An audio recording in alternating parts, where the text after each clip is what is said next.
6 na taon ang nakalipas. Sean Mavi?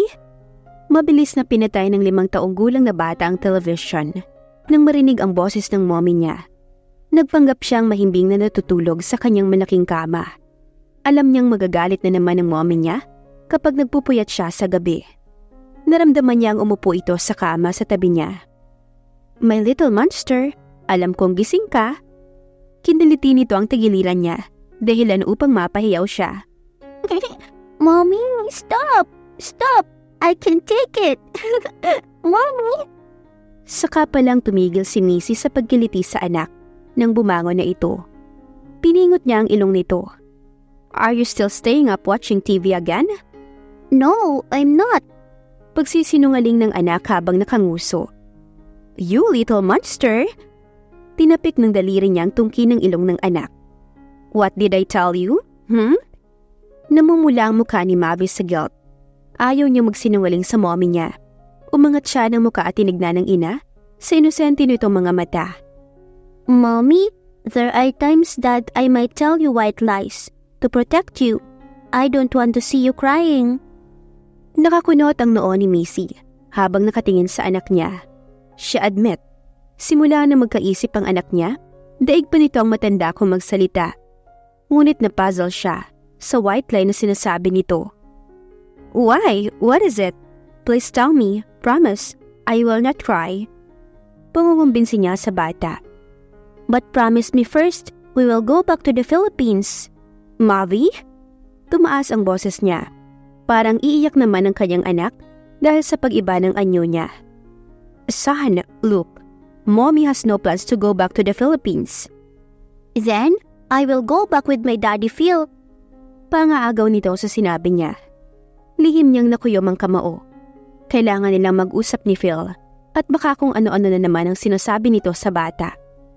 "Son, just give me some time to think about it. It's not what you want that you always get." Tumayo siya at inayos ang kumot ng anak. "Sleep." Agad namang pumikit ang mga mata ng bata. Tuluyan na siyang lumabas sa silid nito. Samantalang si Mavi naman ay nagdilat ng mga mata nang marinig ang pagsara ng pintuan sa kanyang silid. Malinaw sa kanyang mga mata ang napanood kanina sa TV. Ang lalaking kamukha niya na ikakasal sa magandang babae. Naikuyom niya ang kanyang maliit na kamao habang namumula ang kanyang pisngis sa galit. "See you soon, my monster dad." "Sweetheart, bakit ka napatawag? Namiss mo na kaagad ako?" Bungad ni Phil nang sagutin ang tawag ni Missy. Nasanay na si Missy sa endearment ni Phil sa kanya. Kahit anong saway niya rito noon, ganoon pa rin ang tawag nito. Para raw mas kapani-paniwala talaga na mag-asawa sila. Sa loob ng 6 na taon, wala siyang maisasaway sa kaibigan dahil ramdam niya kung paano nito minahalang little monster niya. Ginampanan nito ang pagiging tunay na ama kay Sean, kahit na alam pareho ng dalawa na walang dugo na nag-uugnay sa kanila. Hindi na nga nakapag-asawa si Phil dahil sa anak niya. "Sweetheart, may problema ba?" Nakabalik siya sa sarili nang muling marinig ang endearment ni Phil. Nagbuga muna siya ng hangin upang pigilan ang anumang inis niya sa binata. Ano bang sinabi mo sa anak ko? Bakit bigla-bigla na lang niyang planong pumunta sa Pilipinas?" Sandaling tumahimik sa kabilang linya bago siya sinagot. "Ikaw ang dahilan kung bakit gusto niyang pumunta ng Pilipinas." May himig lungkot ang boses nito. "What? Paanong nangyaring ako eh? Kayong dalawa ang laging magkasama. Mas marami pa nga kayong oras ng dalawa kaysa sa akin eh." Katwiran niya. "Isang beses nakita ko ang anak mo na umiiyak sa silid mo habang nakatunghay sa magazine. Out of curiosity kung sinong iniiyakan niya, lihim na dinala ni Sean ng magazine na yun sa akin at tinanong kung sino ang lalaki at babaeng naroon. Siyempre hindi ko inamin na yun ang totoong daddy niya. Ngunit alam mo naman ang anak mo, matalino. Bata pa lang pero marunong na mag-imbestiga." Kinurot ni Missy mismo ang sarili nang may maalala. Nagpakalasing siya noon dahil nakita niya sa magazine ang picture ni Caleb at ng babae. Yun mismo ang babaeng nakita niyang kahalikan ni Caleb sa restaurant ng isang hotel 6 years ago. Akala niya ay nakalimot na siya, ngunit masakit pa rin pala na mabalitaan na ikakasal na ang dating asawa niya sa ibang babae. Hindi niya napigilan ng sarili na ibuhos ang lahat ng sama ng loob niya. Umiyak siya ng todo habang sinisigaw ang pangalan ni Caleb Wilson. Sa ganoong paraan, magagawa niyang ibaon ng limot ang kanyang nakaraan. Ang mga masasaya at masakit na alaala na iniwan nito sa kanya. Ngunit paano siya makakalimot, gayong may iniwan nitong isang anghel sa kanya. Missy, akala ko ba nakalimutan mo na siya? Ano ba ang dapat kong gawin para ako na lang mahalin mo? Nagpahid siya ng luha. Wala kang dapat gawin, Phil. Sa akin ang may mali. Ginawa mo ng lahat upang kalimutan ko si Caleb. Ngunit hindi ko kayang turuan ng puso ko upang kalimutan siya. Narinig niyang suminghot sa kabilang linya. Halatang lihim rin itong umiyak. Ang unfair mo, Missy. Alam mo ba yun? Ngunit hindi kita pwedeng sumbatan. Dahil ako mismong nagpupumilit na manatili sa tabi mo. Kahit na simula pa lang, alam ko ng suntok sa buwan na mahalin mo ko. Ang masakit, minahal ko na rin pati ang anak mo. Nakakatawa. I'm sorry. Pwede mo naman kaming iwan ni Sean kung nahihirapan ka na. Iwan? Sa tingin mo ganun lang kadali yun? Dalawa na kayo ang minahal ko. Sapat na sa akin na minahal na rin ako ni Sean at tinuring na tunay niyang ama. Hindi ko kayo iiwan. Sean ang tawag nito sa anak niya dahil tinatamad itong bigkasin ang Sean Mabi. Ngunit nasasaktan ka na. Giit niya rito. Wala akong pakialam. Singhal ni Phil sa kanya. Ramdam niya ang matinding sakit sa boses nito, ngunit pilit lang nitong nilalabanan. Buhay ko to at ito ang gusto ko. Ang mahalin ka, kahit pa na siya pa rin ang mahal mo. Hanggat nasa tabi kita, mananatili akong magmamahal sa iyo, Missy. Phil, walang kakayahan ng dila niya sa pagbigkas. Let's not talk about it. Kaya ko ang sarili ko. Ang pag-usapan natin ngayon ay ang anak mo. Yun naman ang tinawag mo, hindi ba? Bahagya siyang tumango habang nagpapahid ng luha. Ang sarap mahalin ni Phil. He's a typical guy na gustong-gusto niyang mahalin, ngunit ayaw ng puso niya. Gusto niyang buksan ang puso niya para sa binata, ngunit sinasara naman ng mga alaala niya kay Caleb. Ano ang plano mo ngayon? Tanong nito sa kanya sa malumanay na boses. Nakarecover niya rin ito dahil sa malinaw na ang pananalita nito sa kanya. Kapag nagpupumilit siyang sumama sa iyo sa set ng movie mo sa Pilipinas, huwag kang pumayag.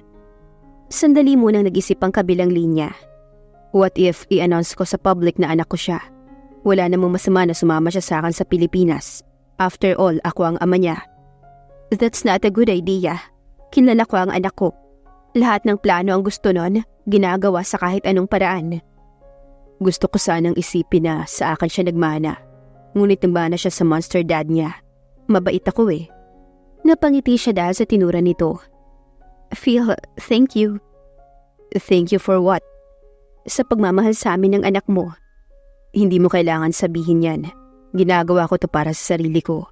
Kayo ang pumupuno at nagpapasaya sa bawat araw ng buhay ko. Nagsimula na naman itong magdrama sa kanya. Sinasabi mo ba yan para payagan kitang isama si Sean? Papayag ka ba na dalhin ko ang anak mo? Ramdam niyang nakangiti ito habang nagtatanong sa kanya. Sandali siyang nag-isip. Nandoon yung ama niya, natatakot akong, I'm his father. Agad nitong inagaw ang pagsasalita niya. Ako lang ang karapat-dapat na maging ama ni Sean. Always remember that.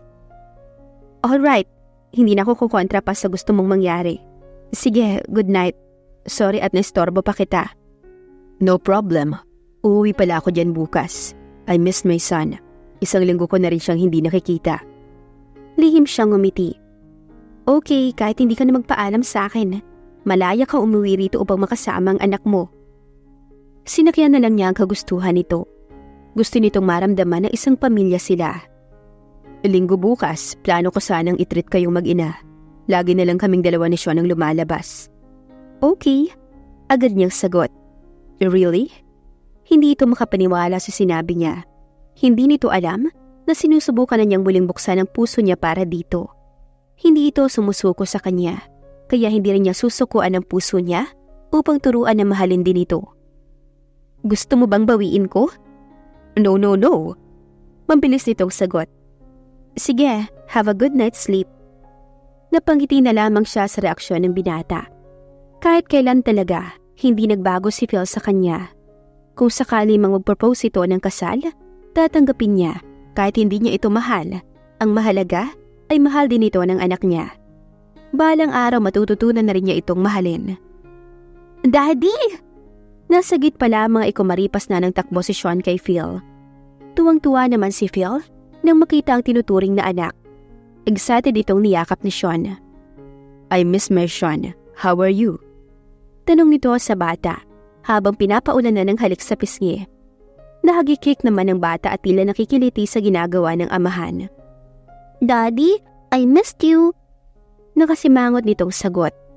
Really? You miss Dad? Puno ng kagalakan ng mukha ni Phil habang yakap ang anak na pumasok sa villa. Napailing na lang si Missy habang nakatayo sa veranda ng silid niya. Maaga pa ay nandito na si Phil. She wondered kung natulog pa ba ito matapos nilang mag-usap kagabi. Matapos magbihis, agad na rin siyang bumaba. Matapos nilang mag-almusal, buong araw silang nasa labas. Maraming magagandang lugar ang kanilang pinasyalan at nag-enjoy din siya sa trip nilang tatlo. Kung titignan, larawan sila ng isang masayang pamilya. Ngunit nasa likod nito ang katotohanan na hindi si Phil ang ama ng anak niya. Gayunpaman, iniwasan nilang dalawa na pag-usapan ng tungkol dito. 1 week later. Phil, ingatan mo ang anak ko hanggat maaari. Huwag mo nga hayaan na magkita sila ni Caleb. Sweetheart, makakaasa ka. Hindi ko pababayaan ang anak ko. 1 linggo lang naman kami sa Pilipinas. Pagbibigyan ko lang tong anak ko. 2 linggo na lang magpapasko na. Uuwi pa rin kami dito upang dito mag-celebrate. Inakbayan siya nito at ninakawan ng halik sa pisngi. Phil, namimihasa ka na. Saway niya rito. Bakit? Sa pisngi lang naman. Ang damot mo magbigay ng goodbye kiss. Sige na, sige na. Baka magbago pa ang isip ko. Binalingan niya ang anak na ngayon ay busy sa kakalaro sa iPad nito. Napapansin niyang mula pa kanina ay nakababad ang mga mata nito sa iPad na hawak. Little monster, saan ang goodbye kiss ni Mommy? Kunwaring nagtatampong wika niya. Mabilis namang tumigil si Sean sa ginagawa at yumakap sa ina. Bye, beauty mommy. Ilang beses siya nitong pinaliguan ng halik sa muka pati sa gilid ng labi. Napapatawa na lang siya. Bakas naman ang pagkainggit sa mukha ni Phil habang nakatingin sa mag-ina. Mommy, Daddy and I will meet soon. I will make sure to stop his wedding. Natulala si Missy nang marinig ang binulong ng anak sa tenga niya. Saka pa lamang siya nakahuma nang makitang tumatakbo na ang private jet nila sa runway. No! Magkikita ang mag-ama niya. My little monster, what have you done? Daddy, how many hours before we arrive in the Philippines? Tinignan ni Phil ang oras sa suot na wristwatch. We still have 3 hours till we get to the airport. Why? Nagtataka niyang tanong. Nothing, I'm just curious how long the flight is.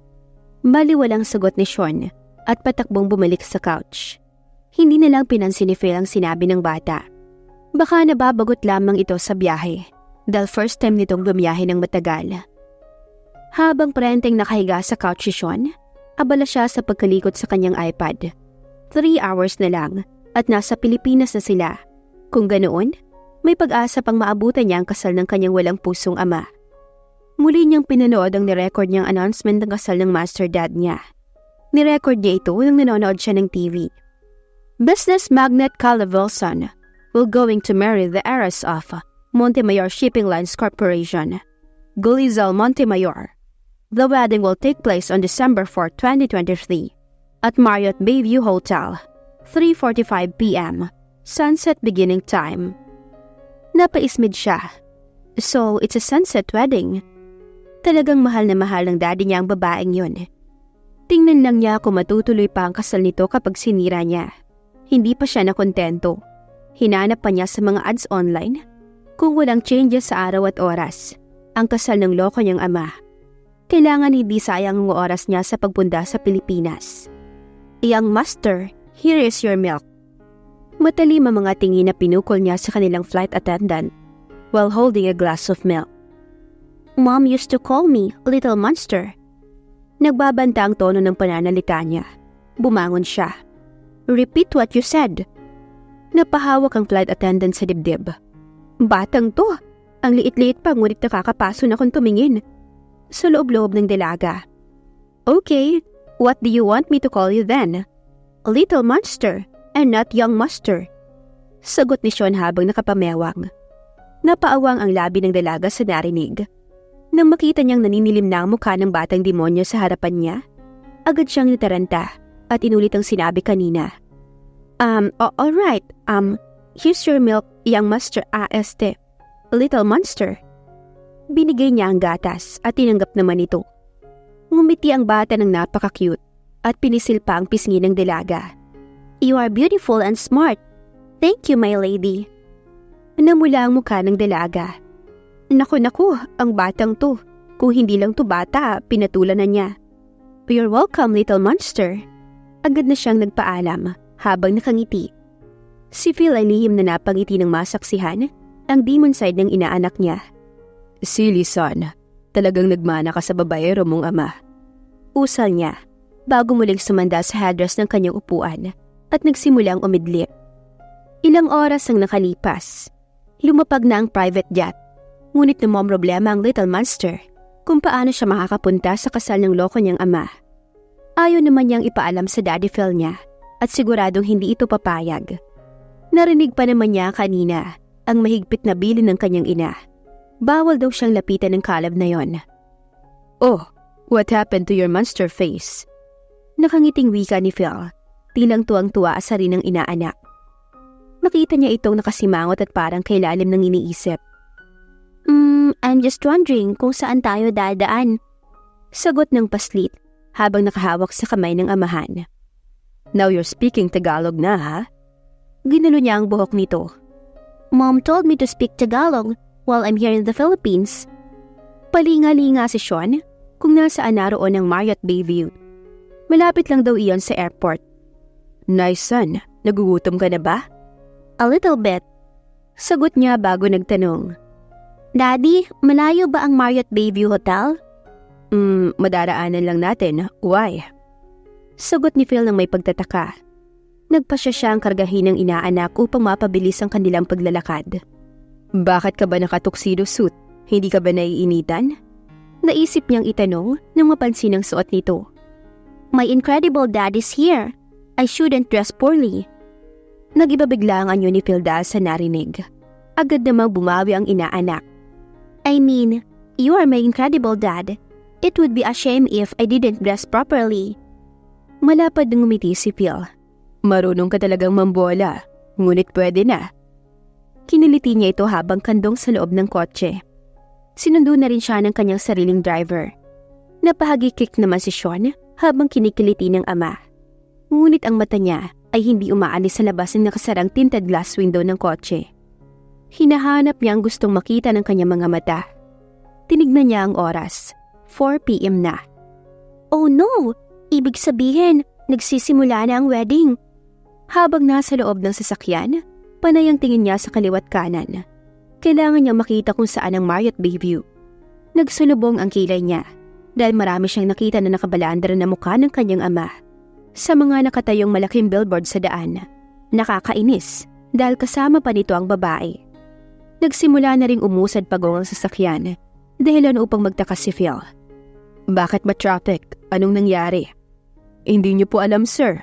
Kasal ngayon ng CEO ng Wilson Pharma. May-ari ng shipping lines ang babaeng pakakasalan niya. Bahagyang tinignan ni Phil si Sean.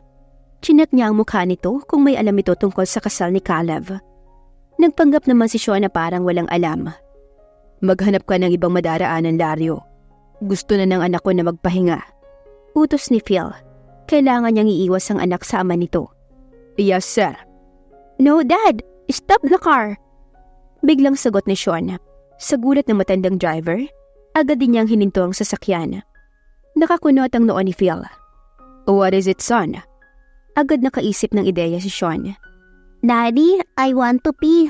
Please. Pakiusap nito sa amahan. Traffic dito, anak. Doon ka nalang umihi sa madaraan na nating fast food. But I want to pee now, Daddy. Hinawakan niya ang harapan niya at nagkunwaring lalabas na ang wiwi niya. Nagbuga ng hangin si Phil. Pakitabi na lang ang sasakyan. Yes, sir. Excited na bumaba ng sasakyan si Sean. Dahil kitang-kita na niya ang Marriott Bayview. Malapit ito sa Baywalk. Mabilis naman na sinundan ni Phil ang inaanak sa takot na baka mawala ito. Daddy, may hotel doon. Doon na lang ako iihi. Turo ng maliit na kamay nito. Ha? Ayaw mo sa Jollibee? Mas malapit dito, anak. Tinignan niya ang Jollibee. Ayaw, Daddy. Mas komportable ako sa loob ng hotel. Parang gusto ko na rin magpupo. Nakamot ni Phil ang ulo. Oo, sige na, sige na. Mabilis siyang pumayag. Nasa entrance na sila ng hotel nang may biglang tumawag sa phone niya. Unknown caller ito. Hello? Phil, how are you, my friend? Daddy, mauna na ako sa bathroom. Naiihi na talaga ako. Oh, you have a son? Narinig ng babae ang boses ni Sean. Nakakunot ang noo ni Phil. Pamilyar sa kanyang boses ng babae mula sa kabilang linya. Hindi na niya napansin na wala na si Sean dahil busy siya sa kausap niya. Samantalang si Sean, nagtatanong-tanong sa loob ng hotel kung saan ang kasal ni Caleb Wilson. Mabilis siyang tumakbo sa venue na tinuro nito sa kanya. Pagdating niya sa loob ng venue, nasa kalagitnaan na ng seremonyas ang pari. Pumasok siya sa loob. Lola, I want to pee. Nakita niyang kinakalabit ng batang lalaki ang matandang babae sa tabi nito. Apo, magsisimula ng pagbibigayan ng singsing. Huwag kang tumagal, okay? Yes, Lola. Binalingan ng ginang ang yaya nito. Yaya, ikaw na ang bahala kay John. Yes po, ma'am. Inilagay ng bata ang wedding ring pillow sa tabi ng lola niya at sumama sa yaya niya na lumabas ng venue. 3 minuto na ang nakalipas, ngunit hindi pa rin bumabalik ang batang lalaki. The couple will now exchange rings, announce ng priest sa harap ng dalawang ikakasal. May I request the ring bearer to bring here the couple's ring. Nakangiti ang dalawa, Caleb at Gliselle, habang iniintay ang kanilang anak na lumapit sa kanila, habang hawak ang wedding ring pillow na may laman ng kanilang singsing. Ngunit ang malapad ng ngiti nilang dalawa kanina ay agad na palis nang mapansin ng 5 taong gulang na bata na nakatayo ngayon sa kanilang harapan, hawak ang ring pillow. Sandali silang natulala. Saan si John? Bulong ni Gliselle kay Caleb. Ngunit si Caleb ay parang walang narinig. Nakatulala pa rin ito habang titig na titig sa bata na small version niya. Daddy, accept this ring as a sign of your commitment and endless devotion to your lawfully wedded wife. Hindi alam ni Caleb kung paano niya tinanggap ang singsing dahil napako ang mga mata niya sa small version niya. Woman, accept this ring as a sign of your faithfulness to my father. Till my mom take your place. Nagpakawala ng lokong ngiti si Sean habang binibigay ang singsing sa bagong babae ng daddy niya. Nakita niya na hindi kayang ipinta ang mukha nito habang nakatingin sa kanya. Who are you? Sigaw ni Gliselle. Halatang hindi siya natuwa sa pagsira ng batang to sa pinakasagradong araw ng buhay niya. Me? I'm the only son of my monster dad. Proud niyang pakilala habang matalim na nakatingin sa tulala pa rin niyang ama. Who told you that? Nabaling ang tingin ng lahat sa isa pang bata na pumunta rin sa harapan. I'm daddy's only heir. Muling sigaw nito sa harapan ni Sean. You came here uninvited, and yet you dared to ruin my parents' wedding. Tinignan ni Sean mula ulo hanggang paa si John. Are you sure he's your father? You don't look like him. Tinitigan mabuti ni Sean Mavi ang mukha ng inaakalang kapatid niya. Bakit kamukha ito ng kakilala niya? Anong nangyayari? Anak ba ni Mr. Wilson sa labas? Mukhang ganun nga. Tignan mo, hindi nagkakalayo ang edad ng 2 bata. Kung ganun, sino sa kanila ang talagang tagapagmana ng Wilson Pharma? Sa tingin ko, ang mestisong bata na yan na nagdala ng ring pillow ang tunay na tagapagmana. Tignan mo, kamukhang kamukha niya si Mr. Wilson, samantalang si John, wala man lang minana. Parang iiyak na si John dahil sa usap-usapan na kanyang naririnig. My mom will prove you that! Sigaw niya kay Sean. Tinaas ni Sean ang kamay. We don't need her to prove your legitimacy. Sometimes, adult people know how to lie. Nanlaki ang mga mata ni Gliselle sa galit dahil sa narinig. Pinariringgan ba siya nito na sinungaling siya? Binalingan din ni Sean ang nagbabagang tingin si Glizal, na ngayon ay hindi pa rin maipinta ang muka. When is your birthday? Tanong ni Sean kay John. October 18, 2018. Proud ding sagot ni John. Oh, I see. I was born on December 7, 2018. My birthday is coming soon. You were born 2 months earlier than me. Paglalahad ni Sean habang nakangiti. So what is the connection? Nakataas kilay na tanong ni John. Pinag-cross pa nito ang dalawang kamay sa dibdib. Halatang nababagot sa kausap. Si Caleb na nakikinig ay biglang naging interesado sa usapan ng dalawa. Gusto niyang malaman kung may koneksyon sa kanya ang batang to, lalo pat sinasabi nito na siya ang ama. Nang makita ito ni Glizal, bigla siyang nataranta. Caleb, wala ka bang gagawin sa batang yan? Nanggugulo siya sa ating kasal. Kinalabit niya si Caleb, ngunit hindi siya pinansin ng lalaki, dahilan upang manggalaiti siya sa galit. Nakatuon pa rin ang atensyon ni Caleb sa pag-uusap ng dalawang bata. Malapit pa naman ang mga ito sa microphone stand, kaya naririnig ng lahat ang sigawan ng dalawa. There's a big connection. I once asked my mom how many months I was when she found out that she was pregnant with me. And she said 2 months. The same day my father died, and it was my birthday. Nakunot bigla ang noo ni Caleb nang marinig ang sinabi ng bata. Lumakas bigla ang kalabog ng puso niya. Gusto niyang isipin na anak niya ito kay Missy at hindi sa ibang babae na naikama niya. Hindi lang siyang naguluhan, kundi pati ang lahat ng manonood at nakikinig ay naguluhan din. Maliban na lang kay Glizal na kanina pa kinakabahan, ngunit hindi na lang siya nagpapahalata at baka mabuko siya. Nagsasabi nga kaya ng totoo ang babaeng pakakasalan ni Caleb?